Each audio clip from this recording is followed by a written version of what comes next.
Hi friends, welcome back to our channel. இன்னைக்கு சிம்பிளான gold and cough remedy தான் பார்க்க போகிறோம். ரசம், சிம்பிளான பெப்பர் கார்லிக் ரசம் பார்க்கலாம் வாங்க. இதுக்கு ஃபஸ்ட்டு நம்ம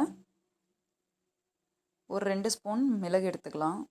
மிளகை ஃபஸ்ட்டு கொஞ்சமாக அரைச்சிக்கோங்க, ஒரு பல்ஸ் விட்டு. நெக்ஸ்ட்டு அது கூட ஒரு 2 பூண்டு உளுத்தி போட்டு அதையும் அரைச்சிக்கலாம். அது கூட வரமிளகாய் 1 சேர்த்து அரைச்சி எடுத்துகிட்டு வந்துடலாம். அந்தளவுக்கு மஞ்சள் வந்தால் போதும். கொஞ்சம் கொரகொரப்பாகவே இருக்கட்டும். லாஸ்ட்டாக ஜீரகம் ஆட் பண்ணி இந்த மாதிரி அரைச்சிக்கோங்க. அது கூடவே தூதுவளை, கொஞ்சமாக கருந்துளசி, இது ரெண்டையும் ஆட் பண்ணி நல்லா அரைச்சிக்கலாம். தண்ணி ஊற்ற வேண்டாம், தண்ணி ஊற்றாமல் அரைச்சிக்கலாம். அப்போ தான் நல்லாயிருக்கும் டேஸ்ட்டு. இப்போ வாங்க ரசம் வைக்க ஒரு கடாயில் எண்ணெய் ஊற்றிக்கோங்க. எண்ணெய் ஊற்றி கடுகு உளுத்தம்பருப்பு போட்டுக்கலாம். அது கூடவே வரமிளகாய் 5 நல்லா வதக்கிக்கலாம். பச்சை வாசனை போகிற அளவுக்கு நல்லா வதக்கியாச்சு. இப்போது அதில் கரைச்சி வச்சுருக்க புளியை ஆட் பண்ணிக்கலாம்.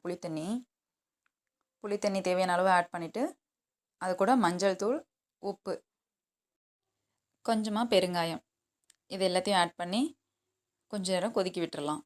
நல்லா பச்சை வாசனை போனதுக்கப்புறம் நம்ம எடுத்து சாப்பிட்லாம். ரொம்ப நல்லாயிருக்கும். மழை காலத்துக்கு நமக்கு இருமல், சளி எது இருந்தாலும் உடனே க்யூர் ஆகும். ட்ரை பண்ணி பாருங்கள். எப்படி இருந்ததுன்னு கமெண்ட் பண்ணுங்கள். வீடியோ பிடிச்சிருந்தா ஃபுட் வித் லவ் சேனலை சப்போர்ட் பண்ணுங்கள், சப்ஸ்கிரைப் பண்ணுங்கள். அண்ட் தேங்க்ஸ் ஃபார் வாட்சிங்.